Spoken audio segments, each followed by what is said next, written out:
네, 여야 대치가 조용하고 팽팽한 대치가 아니라 단식투쟁 또 강성 발언으로 아주 가속도가 붙고 있습니다. 어떻게든 접점 파열음이 생길 것 같은데요. 어떻게 현안들을 다룰지, 특히 후쿠시마 오염수 방류를 중단하라는 민주당 밤샘 농성 이후에 어떻게 전개될지도 궁금합니다. 국민의힘에서 지금 상황을 어떻게 보고 계시는지 국민의힘 우리바다 지키기 TF 위원장입니다. 성일종 의원 연결해서 이야기 들어봅니다. 의원님 안녕하십니까? 예, 안녕하십니까. 성일종 의원입니다. 네, 일단 이재명 대표 지금 여의도에서 단식 중입니다. 무기한 단식 이렇게 걸고 있는데 어떻게 평가하십니까? 명분이 없지요. 뭐라고 국민들한테 설득할 수 있을까요? 지금 네. 현재 세 가지로 좀 말씀드릴 수 있겠는데요. 네네. 검찰의 수사 중이고 또 출두하라고 하는 날짜까지도 통보받은 날짜잖아요. 네네. 두 번째는 당내에서 이재명 대표의 사법 리스크 때문에 지금 사퇴론이 많이 있는데 네네. 뭐 이런 시기에 내부의 어떤 분란이나 이런 것들이 외부로 돌려가지고 공격을 하게 되면 내부가 좀 뭉치겠지요. 네. 또 세 번째로는 국회 이제 안 나가게 되면은 국회 체포 동의안이 올 텐데 네. 이러한 여러 가지 요인들을 하나로 묶어서 여권으로 공세의 방향을 틀어버리면 내부가 좀 정돈이 되겠죠. 그러한 네. 정치적 계산이 깔려 있는 거라고 생각을 하기 때문에 네. 국민들께서 과연 진정성을 가지고 이러한 단식에 대해서 동의할 수가 있을까요? 옛날 같으면 네. YS 같은 경우는 민주주의를 위해서 참 가택연금이 되어 있을 때 외부하고 네. 단절이 되어 있었기 때문에 네네. 그런 형태를 통해서 알릴 수 있는 기회가 있었지요. 네. 그렇지만 이번 같은 경우는 이러한 국민적 그 비난과 여론이 있기 때문에 그 단식이 저는 성공할 것 같지 않습니다. 예. 정치적 계산이 있고 성공할 것 같지 않다 말씀해 주셨는데, 검찰 수사에 대해서는 오늘 오전 단식장에서 검찰이 요구하는 날짜에 나가겠다 일단 이렇게 밝히셨더라고요. 어떻게 보십니까? 저는 뭐 국민 여론이 이런 이야기가 나오니까 뭐 마지못해서 일정 부분을 받아들인 거 아닌가 생각을 하고요. 네. 이재명 대표께서 뭐 민주주의 파괴를 얘기를 하셨어요. 네네. 분명한 것은 이 사건은요, 민주당 내부에서 고발이 됐던 것을 미뤄왔었고 그거를 윤석열 정부에서 수사가 진행이 돼서 여기까지 온 겁니다. 예. 그리고 지금 출두를 요청받았었을 때에 한 번이라도 제때 나간 적이 있나요? 다 이리저리 날짜 조정하고 이렇게 특권을 누렸었습니다. 그리고 이 문제는 뭐냐면 본인께서 불체포 특권을 포기하겠다 놓고 방탄으로 다 했잖아요. 민주주의 파괴 얘기를 했는데 민주주의는 법치의 기본을 두고 법과 원칙에 의해서 사회가 질서가 유지가 되고 운영되는 것이 민주주의의 가장 기본입니다. 네. 이 법치를 파괴하고 있는 분께서 민주주의가 파괴하고 있다라고 얘기할 수 있을까요? 전 거기에 대해서 의문을 갖고 있습니다. 예. 자, 일단은 우리바다 지키기 TF 위원장이신데요. 후쿠시마 원전의 이 방류에 대해서 사실 지금 여당과 야당이 용어가 달라서 제가 여쭤보기가 난감한 면이 있습니다. 지금 국민의힘에서는 처리수, 그러니까 오염 처리수 이렇게 표현하고 있고, 오늘 농성장에서 이재명 대표가 강하게 비판했습니다. 창시하고 개명하면 본질 바뀌냐. 창시 개명할 거면 차라리 처리수 말고 청정수라고 해라. 이렇게까지 비난했는데 이 명칭을 놓고도 사실은 지금 여야가 입장이 다르거든요. 일단 저희는 이제 오염수라고 불러와서 그렇게 여쭤보는데 이 부분에 대해서 좀 어떻게 설명해 주시겠습니까? 상식에 우리가 기반을 둬야지요. 후쿠시마 원전이 사고가 났을 때 한 1년 동안 하루에 300톤씩 나갔었잖아요. 네네. 당시에는 과학적 방법이나 알프스 같은 게 없었기 때문에. 네, 사고 당시에. 그때 나간 건 오염수가 맞습니다. 네. 그런데 그 이후에 이제 알프스라고는 여과 장치를 통해서 다핵종들을 다 걸러내고 또 걸러지지 않는 삼중수소에 대해서는 국제 기준이 1만 ppm인데 1만 베크렐인데 그 1만 베크렐을 1500베크렐 이하로 낮춘다고 희석해서 내보내잖아요. 네. 아니 돈을 들여서 이렇게 다 처리를 했는데 그 물이 어떻게 오염수입니까? 그래서 오염됐던 물이기 때문에 그 물을 다시 처리 과정을 여과장치를 통해서 나왔기 때문에 오염 그냥 저희는 처리수라고도 안 썼습니다. 예. 오염 처리수라고 쓴 겁니다. 오염 처리수. 네. 그렇습니다. 미국이나 이런 데는 이제 트리티드 워터에서 처리수라고 썼고요. 예. 저 같은 경우는 3월 달부터 이 부분에 대해서 이제 물으셔가지고 대답을 했던 건데, 예. 오염된 이 방사능에 오염됐던 이 물이기 때문에 오염 플러스 처리를 한 물이다. 그래서 오염된 물을 처리한 오염 처리수 이렇게 썼던 것이지요. 그런데 네. 이거를 지금 뭐 핵 오염수 이렇게 얘기한다고 하면 네. 과학적으로도 맞지 않고요. 우리 국민들의 일반적인 상식선에서도 동의가 안 되는 겁니다. 두 번째는 우리가 바다에 생활 근거지를 두고 계시는 많은 어민들이 계시고요. 네네. 또 국민들께서 횟집 가서 회를 많이 드시잖아요. 네. 그분들이 아우성이십니다, 지금. 네. 용어 선택을 잘못하다 보니 마치 고기가 오염된 것처럼 들릴 수 있다. 네. 우리 바다에서 방사능 한 번 나온 적이 없는데, 그러니 어민들의 생계를 위해서 오염 처리수로 써달라고 요청한 사항이잖아요. 예. 이거를 국민의 선택을 받은 대표기관인 제1야당, 그것도 거대 야당의 당대표가 핵오염수라고 얘기한다면 어민 죽이자고 하는 것이지요. 이 네. 용어부터 정말 그 상식으로 돌아오셔가지고 써주시기 바랍니다.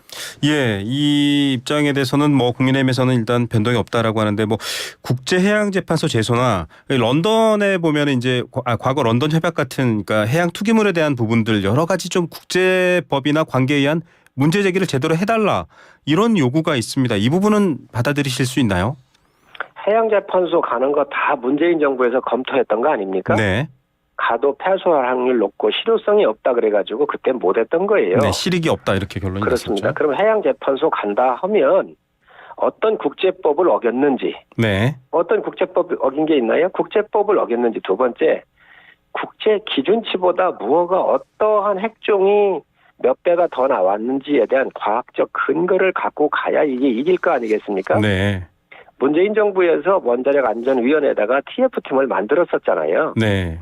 그래서 이 TF팀에서 다 조사를 해가지고 당시 청와대한테 얘기를 했습니다. 네. 우리 바다에 미치는 영향이 미미하다. 안전하다라고 얘기를 했었거든요. 다 알고 있습니다. 또 지금 런던 협약 얘기를 하시는데 네. 이 런던 협약은 이 바다에다가 하수 온이라든지 생활 쓰레기, 음식물 찌꺼기 같은 생활 쓰레기 이런 것들을 육상 처리하기가 돈이 많이 들고 그러니까 모든 나라들이 바다에다 갖다가 투기했던 거잖아요. 네. 그래서 바다가 오염이 되니까 여러 나라들의 환경부 장관들이 모여가지고 해양에 배출하고 있는 이러한 오염 물질들을 육상에서 처리를 하고 바다에 투기 금지를 시킨 거예요. 네. 이거하고 지금 일본에서 나온 오염이 되어 있는 이 물질에 대해서 처리를 해가지고 국제 기준치, 그것도 대한민국 기준보다도 1000분의 1 이하 수준에 낮춰가지고 내보내는 이 부분에 대해서 네. 런던 협약 위반이라고 얘기하는 것은 저는 환경공학 박사입니다. 네네. 이걸 가지고 얘기하는 것은 도저히 논리적으로 맞지를 않습니다. 왜? 네. 이런 것들이 위반이 된다고 하면 대한민국 정부가 가만히 있으면 안 되지요. 예. 그렇지만 우리가 국제사회에 갔을 때는 대한민국이라는 나라가 어떤 검토를 했는데 그 검토가 국제법이나 국제 기준에 부합하는지 안 하는지도 모르고 근거도 네. 없이 무턱대고 갈 수만은 없는 일이거든요. 예. 정부도 그러면은 말씀하셨던 것처럼 이런 부분들을 좀 아우르는 상징적인 변화가 용어 변경일 텐데 정부에서 지금 그러면 오염 처리수라는 국민의힘의 어떤 의견 지금 말씀하셨던 부분으로 변경을 하게 될까요? 이 부분에 대해서는 또 여러 가지 여론이 또 좀 들끓을 것 같다는 생각도 있고요. 아니 저는 이거에 대해서는 뭐 좌고우면할 필요가 없다고 생각을 합니다. 네. 왜 그러냐면 오염수가 나간다고 하면 우리가 반대를 당연히 해야 될 거 아닙니까? 네. 오염수가 나가는데 우리가 어떻게 가만히 있어요? 오염된 것을 과학적으로 EA와 11개 국가가 이게 바다로 나가는지 과학적으로 안전한지를 다 검증을 했고 네. 문재인 정부에서 킨스의 김홍석 박사를 파견했고 우리 원자력 안전위원회 TF팀을 두어가지고 다 검증해 본 거 아닙니까? 네. 그렇게 돈을 들여가지고 처리한 그 물인데 그 용어에 대해서 오염수라고 하는 것은 논리적으로도 맞지 않고 네. 실질적으로 그 기기가 작동되고 국제 기준에 부합해서 나가는 거를 오염수라고 하는 것은 문제가 있습니다. 오히려 너무 신중하기 때문에 저는 그거에 대해서 신중할 필요 없다고 생각을 합니다. 네, 알겠습니다. 자, 이제 좀 이렇게 팽팽하게 사실은 단식 투쟁이 있었던 곳도 연찬회에서 또 대통령도 좀 강한 발언을 내셨거든요. 이렇게 가면 사실 여야 대치의 피해를 보는 건 사실 국민들일 수밖에 없습니다. 해법을 좀 찾아야 될 텐데 원로들도 말씀을 많이 하시더라고요. 의원님께서는 어떻게 좀 해법 찾아야 될까요? 상식으로 돌아가면 저는 된다고 생각을 합니다. 상식으로요? 모든 게 네. 그렇습니다. 과학이라고 하는 것들은 다 상식에 기반을 두고 있는 거 아니겠어요? 네. 그 과정이 다 우리가 납득하고 계산식으로 맞고요. 또 그 국제 기준치나 이런 것들이 다 맞는 건데 그 과학은 결론적으로 마지막에 나와보면 상식이 되는 겁니다. 네. 지금 이런 것들을 핵 오염수 뭐 이렇게 쓰지를 않나. 또 국제 범죄라고 그래요. 민주당에서 얘기한 게. 국제 범죄를 했으면 무엇을 어떻게 범죄했는지 구체적으로 얘기해야 될 거 아니겠습니까? 네. 또 주권 테러, 주권에 대한 테러라고 그러는데 주권 침해라고 그러는데 대한민국 어떤 부분에 주권 침해가 됐다고 국민들한테 이렇게 호도를 하는지 저는 이해할 수가 없습니다. 그래서 네. 사실 이게 여야의 대치 전선이 형성될 만한 일이 아닙니다. 왜 그러냐면 문재인 정부에서부터 이 문제를 다뤘었고요.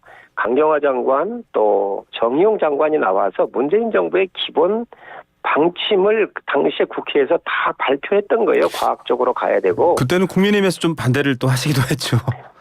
그걸 분명히 아셔야 합니다. 네. 제가 20년도 10월 달에 이 문제 제기를 했었어요. 네. 그런데 문제 제기하고 난 다음에 21년 7월 달부터 우리나라의 과학자를 일본에 파견을 합니다. 그 네. 전까지는 야당의 문제 하고 나서도 9개월 뒤에 이 문제에 이제 네, 과학자 그랬죠. 파견을 했는데 그전에는 문재인 정부가 그 어떤 것도 조치를 안 했습니다. 네. 그래서 그때 문제 제기를 한 거고요. 예, 네. 문제 제기가 있고 난 이후에 21년 7월에서야 과학자 파견하고 21년 8월 1개월 뒤에 또다시 우리 TF팀을 문재인 정부에서 만들어서 대응하기 시작하는 거죠. 네. 그전에는 손을 놓고 있었단 말이죠. 네. 그래서 그거에 대해서 손 놓고 있으면 안 된다. 우리 바다 오염된다. 그래서 문제 제기를 한 거예요. 네. 이걸 다 알고 있으면서 왜 국민의힘은 그전에 반대하더니 찬성하느냐? 아닙니다. 정확하게 그 네. 기사라 이런 걸 검색해 보시면 과학적. 논리적으로 제가 얘기하는 게 맞습니다. 네. 이게 만약에 틀리면 제가 책임지겠습니다. 네. 의원님 과학과 상식 말씀하셨는데 중요한 얘기입니다. 그런데 이제 반대하는 입장에서 제가 여쭤보는 겁니다. 저희 입장이 아니고요. 그런 경우에는 또 도쿄전력이라든지 IAEA가 참관한 그 오염수 점검, 처리수 점검을 신뢰할 수 있느냐 이런 부분에서 또 뭐랄까요 좀 상식적 의심이라는 차원에서도 좀 반대가 있는 것 같아요. 신뢰 어떻게 설명하실 수 있을까요? 그러면 우리 과학자를 문재인 정부에서 파견도 하지 말았어야지요. 네. 지금 세계 유엔 산하기구이고 세계적인 핵을 다루는 전문기관이 IAEA 아닙니까? 그리고 여기에는 중국과 러시아까지 함께 파견해서 이 시스템을 함께 연구하고 검토한 거예요. 네.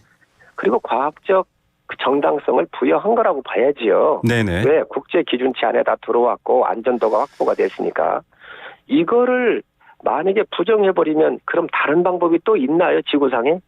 없지 않습니까? 네. 그렇기 때문에 이 보편적인 기준에 대해서 우리가 찬성은 하지는 않지만 이 과학적 기준은 우리가 용인 안 할 수가 없는 것이지요. 예. 자, 이렇게 뭐 지금 후쿠시마 관련뿐만 아니라 역사 여러 가지 이슈들까지 여야의 대치가 아주 거셉니다.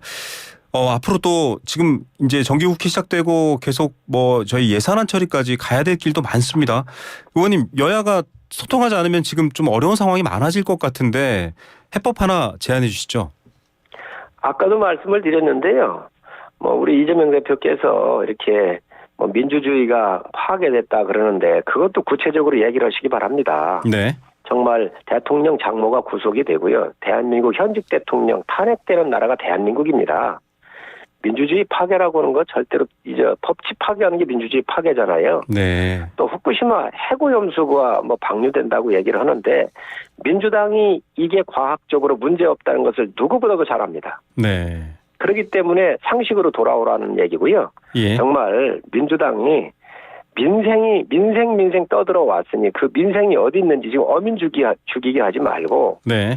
또 횟집 사장님들 죽이게 하시지 마시고 정말 정상으로 돌아와서 과학에 기반한 상식을 복원하는 것이 문제를 해결하는 길이라고 생각을 합니다. 네, 어민 죽이기 하지 마라 이렇게까지 또 일성을 얘기하셨네요.